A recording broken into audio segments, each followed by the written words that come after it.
Welcome to the Money Watch Show. It's Saturday, November 1st. And ask yourself this question. How much of my time do I spend with my partner, with the person I'm dating, with my spouse? How much of the time do we actually touch upon money? Is it a lot? Is it a little? Is it just right? Chances are there is something in your relationship with money that you bring to your relationship with your loved one. And today we are going to be talking about that with our guests, Heather Boneparth and Douglas Boneparth. They're married, and he's a certified financial planner. I met him back in 2017, 2018. We were both CFP board ambassadors. And I met Heather through Douglas. And now I get to reunite with both of them because they have written a book, and it's called Money Together. The subtitle is How to Find Fairness in Your Relationship and Become an Unstoppable Financial Team. I like the topic because often we'll talk to one of you who are in a couple. Maybe you're not aligned with your partner. Maybe you're having a hard time figuring out the right words. And I think that the book is a very good way to break down why we're not having the right conversations about money with our loved ones and how we can make it better. So today we are going to air the interview that I conducted with Heather and Douglas Boneparth. And of course, if you have any questions about what we talk about, or you've got something that you want to talk about with your partner, why don't you think about coming on the air with us, both of you, and we can be that unbiased third party. If that is something that is interesting to you, go to jillonmoney.com, click the Contact Us button, write us a note, and check the box if you want to join us. While you're on the website, check out all of our content that lives there, including our free weekly newsletter, which comes out on Fridays, and that will also entitle you to our blog. You can check out resources, videos, and if you'd like to spend a few bucks, you must subscribe to Jill on Money Live. That is where you have access to quarterly live webinars, the back catalog of those webinars, bonus audio and video content, all for $45 for the next 12 months. Now, our next webinar is coming up in just a few weeks, Wednesday, November 19th. 7 Eastern Time. We're focusing on year-end tax and financial planning, and I hope you'll join us because we want to make sure you make those moves before December 31st. Let's get on to the interview. It is authors Heather and Douglas Boneparth. So I just want to go back in time because you guys have written this book together, essentially about, and the subtitle is How to Find Fairness in Your Relationship and Become an Unstoppable Financial Team, which you guys have become. Now, Heather, you went into law school, right? And while Douglas pursued his CFP. So why law school for you, Heather? I'm an only child and grandchild on both sides of my family. Oh my God, the princess. Yes, it was that way for a long time. My parents unfortunately divorced right as I entered my teenage years, and it really flipped a lot of all the scripts that I was really taught my whole life about money. And what once felt very safe to me, I developed a bit of a scarcity mindset in living with my mom through the years of her trying to get back on her feet and find her own independence financially and otherwise. So, when we look at why I ended up going to law school, there's a lot of the experience that I lived through that really played into that decision. I think there was a piece of me that thought that it was safe. There was a piece of me that felt like this was the way to my own financial freedom and my own independence from a lot of what I perceived as really like unfair behavior and feelings that I had to go through for a while there. Unfortunately, I went to law school during the Great Recession and found myself graduating with 6 figures of student loan debt and, all the employment statistics and the salary band sheets that were shown to me were not going to be accurate for me in my starting out my career. So, I think the reasons I went in maybe weren't the right ones. And that was a challenge. That was a challenge as we were starting our adult lives. Douglas, your pursuit in the business of providing financial advice, how do you come to that place? Where did you come from in terms of your own money story? Yeah, I mean, the firm that I built was on this idea and this experience of watching Heather and my peers go through '08 and '09 and us starting, call us elder millennials at this point, watching our cohort struggle to start our adult lives and our careers due to what was happening in the economy around us. And oftentimes when you see, things are really bad somewhere, someone will think, well, there's quite an opportunity as well. Certainly when, prices of stocks go down due to corrections and recessions, hey, that's when you buy cheap. So I thought this was a wonderful opportunity to do something that really wasn't being done in the industry as a whole, which was catering to what was happening to our generation. And I built an entire business around that. And it was by watching Heather and, yes, her struggles, whether that was around student loan debt, how to just do basic financial planning and budgeting and all of these things that we would need to thrive, because I knew that we would do all right. It's just we had quite an obstacle put in our way, whether that was, wage growth, the job environment. I mean, it was really that rough of a start. And I felt very passionate about that, not only because I had the skills and the early opportunity to learn how to be a financial advisor, but I thought that this was a great business idea too, to invest in people that I cared about, my friends, our peers, in knowing that we would put our minds, or most educated generation out there. I mean, this is a hardworking group of people that if I can invest in them today, we'll be able to invest together into the future. And I had the ability to do that in a very relatable way. It all kind of came together and I said, let's go do that. Let's stack our chips on that bet and see where this takes us.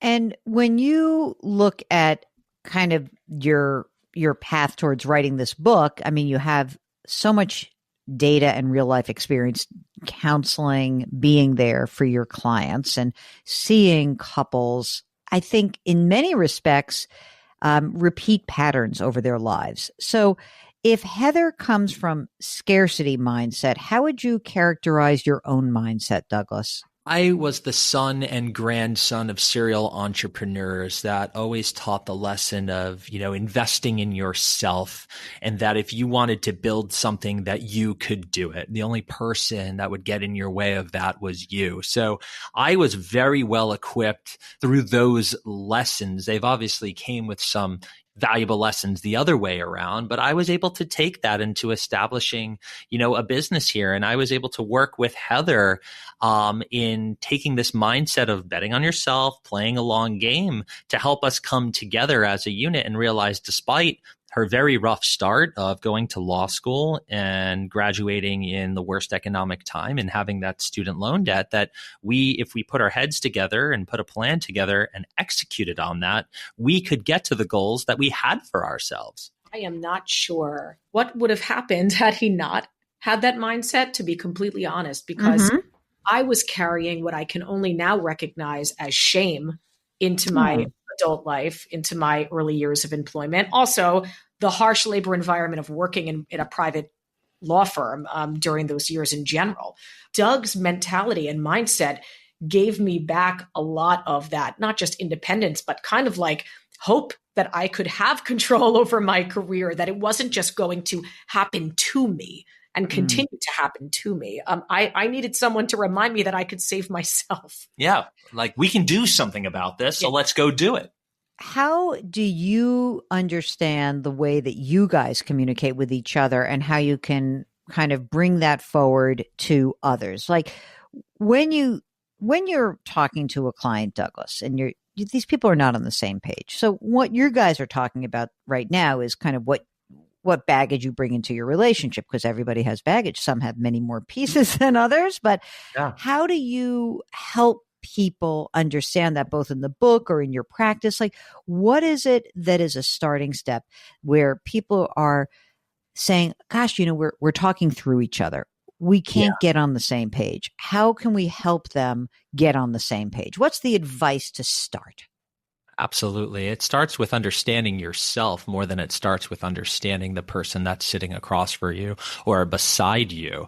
A lot of the things that create conflicts around money or prevent us from playing the team game that has to be played to succeed when it comes to money in a household is understanding where you come from, why you feel the way you feel, addressing whether it's trauma or holes that you have to fill because they simply weren't there. You're going to struggle to communicate with your partner until you know thyself.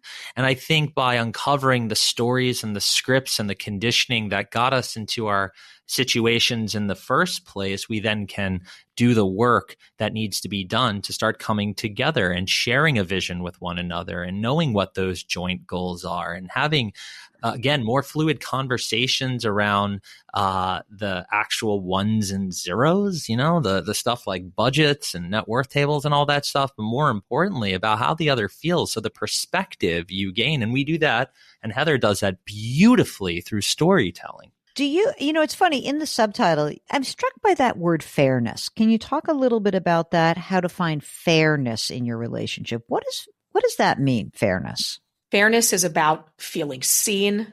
It's about feeling like your time and your values are honored. It's about feeling like you are just as much an individual as you are part of this couple and this family. And I think that money has so many powerful power dynamics infused in our behaviors around it that it's really, really easy for people to get lost in their relationship, especially when it comes to money. So, when we set out to work on this project and to put this book out in the world, it was so important for me personally. And this isn't a book just for women, but it was really, really important for me to say, we know where gender inequity exists out in the world. We see it all the time, but so much of the progress that we would like to exist out in the world begins at home, right? Mm-hmm. And so what can we do to reframe the way that we talk about money, the way that we talk about time, to really create fairness in a relationship? Because we can't just count on the institutions to change. We can't just count on the culture to change, the discourse to change. If anything, I would argue we may be further from progress than we were even a couple years ago. So now here we are. What can we do at home to create greater fairness? What can we do, right? And I would just like to point out that fairness does not mean equal. That's right? What this balance you're looking for and trying to strike is very personalized. It's objective. Absolutely. To the couple themselves. You have to figure out how you both are going to be a little uncomfortable with the result. And I think that's a great indication of getting it right when both people say, you know what? We can do this. Might not be 100% thrilled with it, but this is a pathway forward. Ooh, you got it right. That's the conclusion you're looking for. Now, I know that you guys have built the practice Bonafide Wealth, which is the wealth management firm that you guys have created together. But the thing that's interesting to me is that you said you kind of created that as in response of like, nobody's really out there talking to millennials in a way they can hear. I'm wondering if you think that the money and relationship issues that you are uncovering here in building this fairness, do you think that generationally, meaning like the way the Pew Research defines generational, right, that there has been progress? Or do you think we're just human beings? We come to this with our baggage. We come to this with our stuff. It's hard to get through it. Like, I hope, maybe I'm wrong, that is there better progress as time has marched on? Do you millennials have something to teach me as the single oldest Gen Xer? Because I believe my year is the first year of Gen X. I truly think it's both, right? I think it would be silly to ignore that there are significant changes in how the millennial generation handles their relationships and money and careers and child rearing and all of these dynamics. Division of labor. Absolutely. The social safety net that maybe was there for our parents and certainly was there for our grandparents has really dissolved, and we can rely significantly less on that. So we have to make different decisions. We have to act differently in response to those changes across generations or those societal changes that have taken place. At the same time, yes, Jill, people are people. Like love that people have for each other is love. Bills still need to be paid. The mechanics are the mechanics. And those are evergreen things. They're just getting paired with different dynamics that reality and society is placing on people. I would like to add too that I believe that the internet, social media, for all the negativity, right, that surrounds this and how it can skew our expectations of what we want and lifestyle and can create a whole lot of trouble. there is also great value in seeing and modeling how some things can be done differently, how things can be done better. I mean, I follow a ton of wonderful creators that are really like leaders in the division of labor space, who really are reframing how we think about time and how we value and honor each other's time, and how to break down this insurmountable idea of like, our lives are so busy. How can we each make time for each other, ourselves, our children, and still excel in our careers and earn money, all these things. I think in some sense, there's more tools available than ever before. So like there is hope. There is hope in many regards. Absolutely. I mean, it's funny though, because the more I talk to people, the more, and obviously on podcasts and the radio show and people who watch me on TV, I'm also struck by this idea that as much as I like to think there's a lot of progress, I come up with those time surveys that show that women are still basically doing 80% of the work in the house, even if they are full-time at work. Yes. And so I keep hearing certain things and I want to believe, and yet you see that kind of those surveys, it's very disheartening for someone like me who has to listen to this. So, I hear from the mom who's like, yeah, all right, thanks, Jill. Like, put something else on my plate to like do my whole financial life with my spouse, when in fact, like, I don't have a spouse that wants to participate and I'm too tired to get them to participate. What's the pushback on this, which is, as you said, one by one, obviously trying to find fairness in a relationship, but are there some action items that you guys can put forth? I will say that no one has done this better than Eve Rodsky and Fair Play. When it comes to breaking down division of labor into a gamified system that allows you to truly divvy up tasks. And I think even greater than the 100+ cards she has turned your lives into these micro tasks that you can divide up between the two of you. Even greater than that is this concept of CPE, conceptualize, plan, and execute. So for me, like one of the biggest struggles in our life was, Doug would always say this very well-intentioned thing of like, tell me what to do and I'll do it. Oh, yeah. And for me, the majority of what I was struggling with was silent. It was invisible. They were the things I was keeping in my own head. And I think so many women feel this way. And it does impact our progress in the workforce. It does impact so much. And so for us, ownership above all else. It's not just, hey, what's the micro task I can take off your plate, but ownership has been the biggest game changer for us. Back to your comment about the generational component of all of this, I can't help but to think about, the progress and that when you drill down to the detailed level, I see more progress being made in the short term. And how with investing, we always say like zoom out, you want to see what progress looks like, just zoom out. I think that's actually the opposite here. When you zoom out, you feel like things really aren't changing all of that much. And because that the scripts we've inherited and the way that we think about this has been so indoctrinated in us. We're talking about decades, even for older millennials coming, as the children of boomers, we are still very much tethered to the way of thinking and doing, whether it be careers.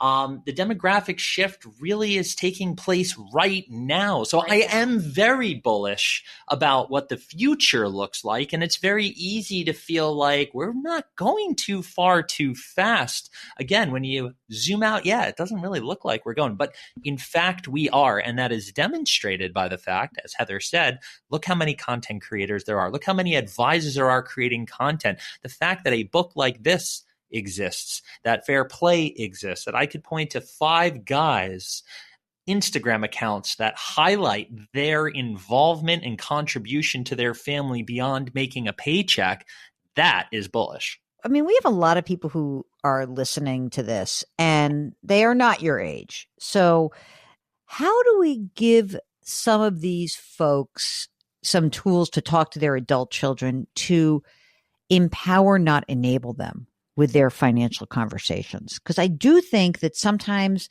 your generation, like a lot of millennials, will go to their parents because it's a much more fluid thing, right? Like for me and my parents, like it was like bye, you graduated college, good luck. Like it wasn't a lot of Sure. like, we're back in your life so much. I mean, we're all talking, it's fine. But so what are the kinds of conversations that we as an older generation can help our kids with? Like, I don't want the conversation to be so reliant on like, well, my dad says this, right? Like, I want to empower them. So what is it that we can do better when we're talking to our millennial children, nieces, nephews? Absolutely. So again, I've built an entire financial planning practice around this keyword of relatability. And I think if you take a second and ask yourself, okay, my child's coming to me for advice, or I want to provide advice to my child, solicited or unsolicited. Yes. Are you able to deliver that in a way that is relatable to your child? Put yourself in their shoes. It's that one simple step right there, and ask, hey, if I was 30 something or 20 something or whatever it is, would I want to hear it this way? That here's the lesson. How do I contextualize that for them? And also just that self-awareness around, they might not want to hear it from me. Can you find another agent to communicate that? Mm-hmm. There are so many ways in which, hey, son, I found this awesome podcast, or here's a wonderful article I read. You were talking to me the other day about this, and I was just thinking about you. That's so much better than, this is what I would do if I was. That's like, oh, Dad, I don't want to hear that. Yeah, absolutely. Absolutely. I think it's hard because if you're asked to provide guidance and assistance to somebody, you also want to be like, hey, you guys need to get on the same page here. Right. And so to foster the conversation and let the couple guide the conversation, I think that's also important, because the last thing I want people to do is to go like off to their own team, their family of origin, reinforce that old behavior or the old thought process, come back to the table and get ready for the fight. We don't want that, right? Absolutely. I think curiosity above all else, and promoting curiosity with your adult child and saying, well, have you spoke to your partner about that? What do they say about it? Maybe try asking them this instead of handing down the advice of this is what you should tell them. Promote communication, healthier communication between them. And guess what? If they have children and they are overloaded and they feel like, Mom, Dad, I cannot even find a second week, we're not communicating because we're just so overwhelmed. You could also offer your support in the form of time. You could give them that time and space to have those better conversations. I mean, look, we've relied on my mom and my dad and my stepmom a lot.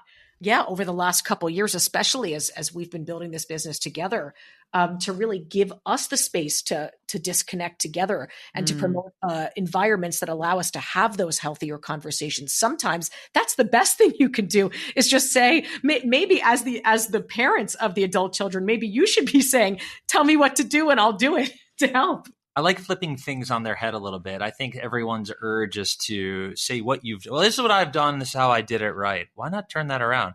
You know what? I might not be able to answer your question, but let me show you what I did wrong. And maybe there's a lesson in there. Absolutely. Let me tell you what I got wrong in my life and my time doing it. Man, I really can't relate to what you're going through, but this is what, I regretted doing, and don't do that. People are going to listen like, oh, cool. He's human. Like I'm not, Dad, Mom, I'm not going to do that. Thanks for the heads up.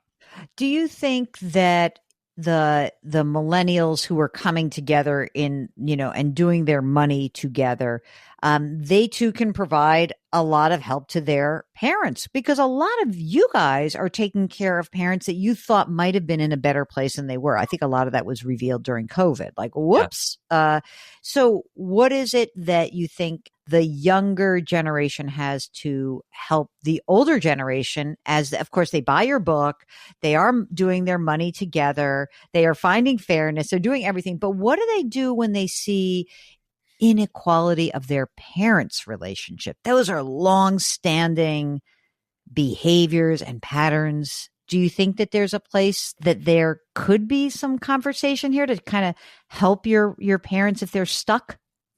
Absolutely. I think we have a whole section of the book dedicated to caregiving, and it's not just parents giving care for their children. It's children giving care to their parents as well, and whether that's physical care or actual, thought leadership and caring about their financial situation, because at the end of the day, if you love someone, your parents are typically people that you love, whether they did the planning or not, there's going to come a point in time in which you as a child are going to need to step up. So this 100% can go from the child up to the parent, and should, because not every parent is doing estate planning properly. Not every parent, due to those scripts, are willing to sit down at a dinner table and say, son, daughter, this is what your mom and I have done. So we're not an inconvenience to you. So we're not going to burden you with the things that we're going to be contending with over the next 20 years. 100%, goes against, again, those scripts, the whole thing, like, oh, money is taboo. We don't talk about that. BS. Like, one of the things that bothers me the most is this: we're not going to share with our children our financial life and our wishes because we don't want to burden them. That's a nice thought, but guess what you're gonna do when you inevitably either die or become disabled by not sharing that information? You burden them, and now you're dead and you can't do anything about it. And it's just completely backwards. So yes, it can go the other way. This entire project is about communication, not just between you and your spouse. It is about communicating about money to anyone and everyone that's important in your life, because by addressing that, you allow there not just to be fairness, but happiness. And that probably is one of the most important things you should be looking to achieve in your time here on Earth. You guys are talking to people, and certainly Douglas in your practice, that have long-term issues that arise. I know that there are times you must feel like, oh, I've had this conversation before. Like, how do I get them out of it? What do you do if you find that the couple is sort of just repeating this old pattern? How do you get them out of it? So I think a lot of advisors, including myself, need to know when something starts to get above your pay grade. So let's just talk about that for a second. I am not a therapist. I'm not a marriage counselor. I am a certified financial planner, in which I will, of course, have to get into, how people feel about things. And through this project, I'm probably, well equipped to talk about a great deal of those topics.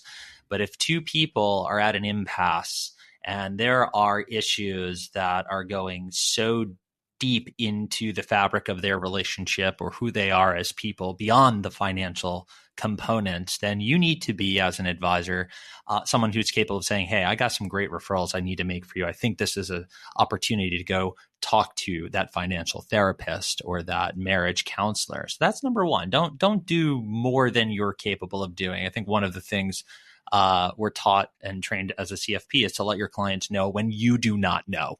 Yeah. And then go find the answers for them or find the professionals that can help them. So let's not put ourselves higher than our actual positions and posts are. But let's assume you can do that. Again, it probably comes down to something that is missing inside of the individual, a hole that's looking to be filled, that goes to a part of their life that is likely before they ever met their partner. And one thing we can do is help identify what that is. We might not be able to fix it, but if we can identify what it is and then say, here's how you can go about doing that, whether it's through a professional or through your own work, then I think you start to put yourself on the right track to truly helping individuals do a better job of communicating around something they're going to have to deal with as long as they're together, which is money. Now, Heather, you never went back to big law, right? Well, I worked in private practice for a handful of years, and then I went on the corporate side. So I worked in various general counsel's office for almost a decade before I joined Doug at the firm 3 years ago. How has the transition been from doing that? Like, you have your identity that is built through your legal career, and now you're kind of like joining Mr. Entrepreneur, Mr. Serial Entrepreneur, generational entrepreneur in this business. I know you probably were there the entire time and helping create it and build it, so I don't want to say that you weren't. I know you were part of bonafidewealth.com, but now you're there day in, day out. How do you carve out your identity in a firm that is often associated with him? I think first of all, the hardest thing for me to do was to untether my self-worth from my job. Mm-hmm. And I don't think I even realized, and not even just my job, but my income. So I think I had a very, very difficult time when I first came on board. I had this unrealistic expectation that I was going to earn back my salary within the first year of being at the firm.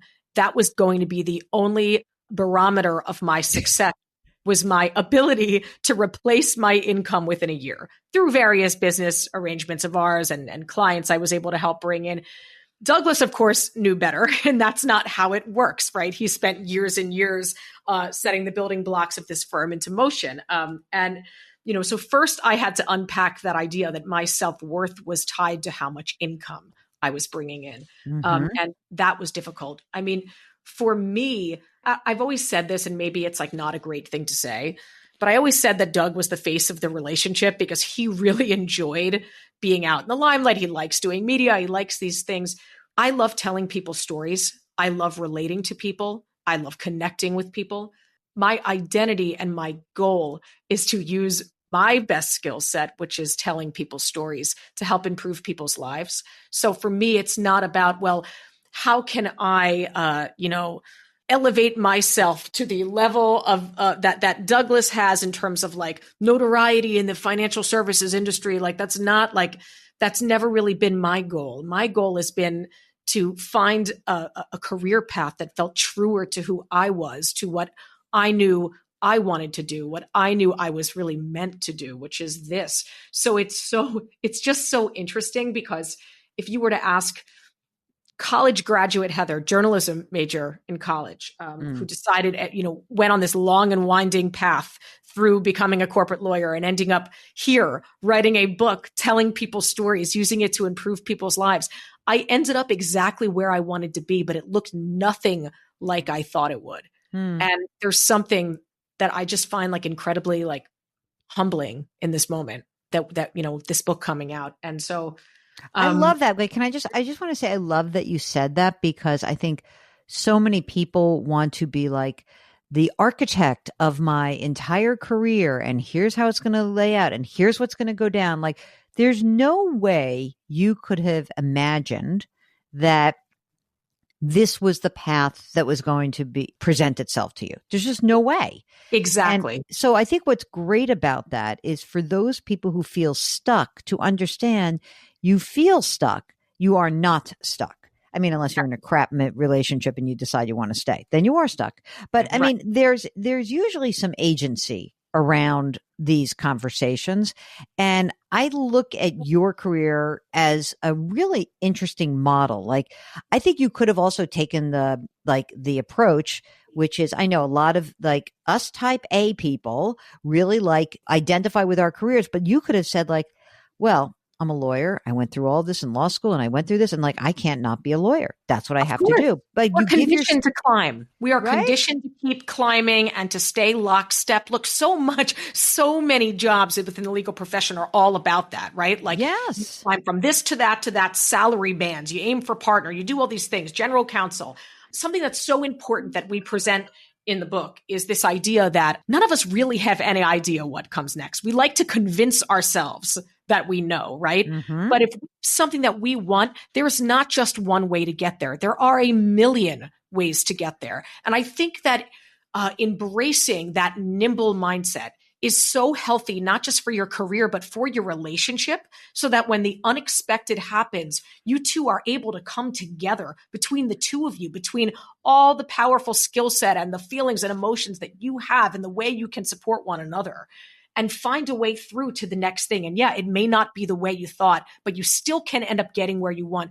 That's the optimism in not knowing where you're going, right? And your note before about curiosity, that also plays into it. That, at different times in your relationship, one or the other might take a lead based on money, right? You might be like, hey, I have a chance to make a lot more money now. And maybe I have the chance to do it 10 years from now, or I have a chance to do something different. I think it would surprise people to know that when your spouse is a lot happier in whatever they're doing, you're going to be a lot happier. And that's one of the other reasons I think these conversations are so important. If that interview kind of stirred something up for you, something you'd like to discuss with us, just go to our website, jillonmoney.com, click the Contact Us button, write us a note. And if you'd like to join us live, check the box. Mark will do everything else. You can subscribe to us on the Odyssey app or wherever you get your podcasts. Please leave us a rating and review wherever you listen. Mark Talercio is the co-host and executive producer and the king of all things web at Jill on Money. We are distributed by Paramount Skydance. We drop our episodes on the weekends, Saturdays and Sundays. We ask that you lift someone up. Change your work, change your wealth, change your life. Thanks for listening. We'll talk to you tomorrow.